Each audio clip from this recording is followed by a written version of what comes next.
So my name, as you've heard, is Fionnuala McAuliffe. I'm an obstetrician and gynaecologist with a special interest in maternal nutrition and pregnancy. And I must say I really enjoyed working on the working group. And what struck me is that so many people internationally are now looking at nutrition. And therefore I think the timing is perfect for us to work on this initiative. And on the working group, looking at the world literature, it was clear that many different people see this as a very high priority. So we're hoping that these guidelines will be a toolkit and a roadmap for many of us here in the room to be able to bring them to our governments, to our obstetric societies, in order to bring this forward onto the next stage.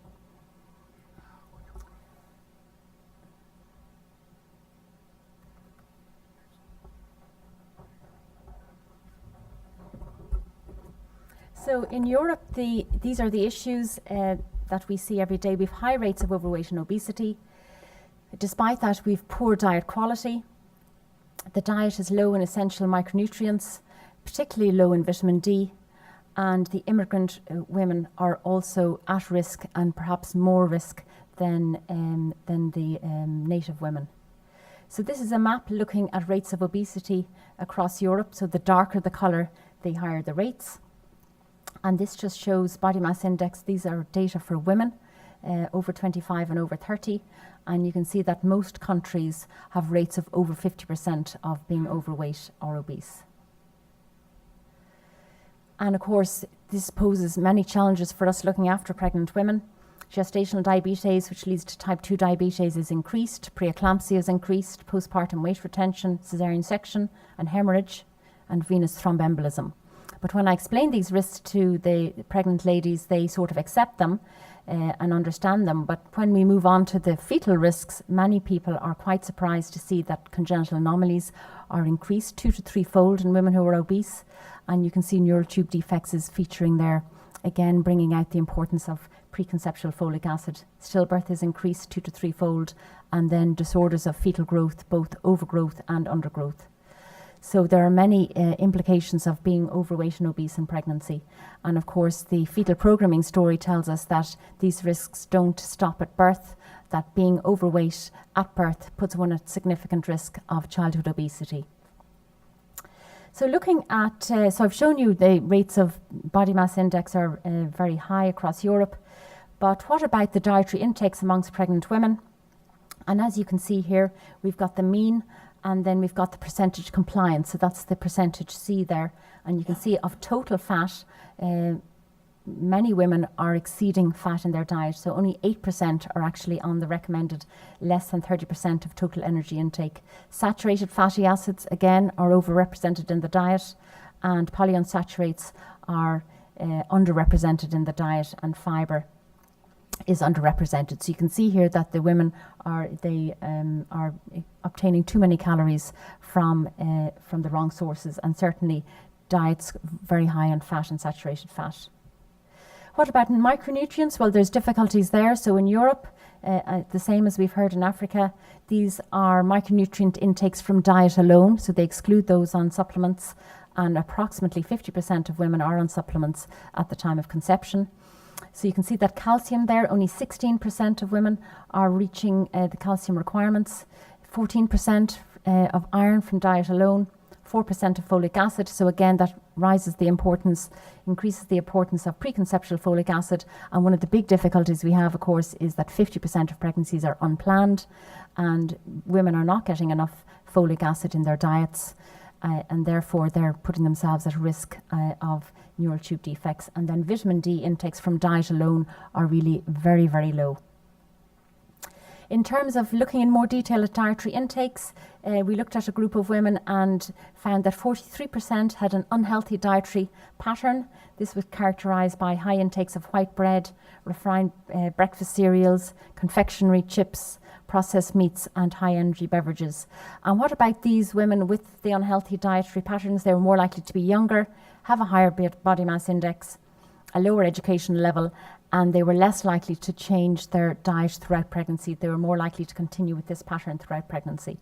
So this shows us that there are many opportunities here for us to intervene in maternal nutrition to improve it. So the European issues we've seen are overnutrition and poor diet quality. So looking at vitamin D in a little more detail, we looked at a cohort of vitamin D levels in early pregnancy, late pregnancy and in cord blood. And you can see there on the far right, these are the proportion of women in each group at risk of deficiency, which is defined as less than 30 nanomoles per litre, though some people would take less than 50 as being at risk of deficiency. And you can see there are quite high rates from serum vitamin D of being at risk of deficiency. So what does it mean about being deficient in vitamin D? Well, this is data that we looked at, fetal biometry, so 20-week head circumference, 20-week femur length, and then 34-week head circumference and 34-week femur length. These are ultrasound measurements taken in pregnancy. And then down on the left-hand side, there are early pregnancy vitamin D, late pregnancy vitamin D, and cord blood. And what we found was that early pregnancy vitamin D correlated with 20-week femur length. Late pregnancy vitamin D in the mother correlated with late pregnancy femur length, and then cord blood vitamin D correlated both with 20-week and 34-week femur length, so showing that maternal vitamin D levels are influencing fetal bone growth. A group from Southampton have also looked at this. They looked at fetal femur splaying. So this is a marker of inadequate bone mineralization, and they found that the lower the vitamin D levels, the higher the rate of splaying. And these were data on a 19-week ultrasound there on the left and a 34-week ultrasound there on the right. So again, data showing that low vitamin D in the mother is influencing fetal bone growth. In our population, we looked to see were there any particularly at-risk group of vitamin D deficiency. And as you can see there, as we move across from Irish, Sub-Saharan African, Asian, Middle East, North Africa, you can see that the vitamin D level falls quite dramatically from 47 right down to Middle East, North Africa, 12, so very low levels. And then if you look at the bottom line there of less than 30 nanomoles per litre, so patients at risk of deficiency and potentially those fetal femur measurements that we've seen, you can see that the rates of deficiency are really quite high, but 33% in 35% in Irish populations, but then going up to 87%. So you can see within a European cohort, there are certain immigrant groups that are particularly at risk of vitamin D deficiency. The other area I think is of interest is immigrant women who are living in Europe. What sort of diets are they having, and how can we influence the diet? So there's relatively little data on dietary intakes in pregnancy amongst immigrant women. And this is one study where we found that these were unselected group of Nigerian women with an average body mass index of 31, so they're particularly at risk of obesity. They had good macronutrient intakes, but their diets were low in vitamin D, calcium, iron and folic acid. So taking this data together with the data on the vitamin D levels for women from Middle East and North Africa, you can see that immigrant women living in Europe are a particularly at-risk group for nutritional problems in pregnancy. So this is a summary of the European issues. We've got high rates of overweight and obesity. There certainly is room for improvement there for diet quality. The diets are low in essential micronutrients, so should we consider multiple micronutrient supplementation? Diets are low in vitamin D. Should we consider supplementation with vitamin D, and at which dose? And immigrant women are particularly at risk within Europe for nutritional issues. Thank you very much.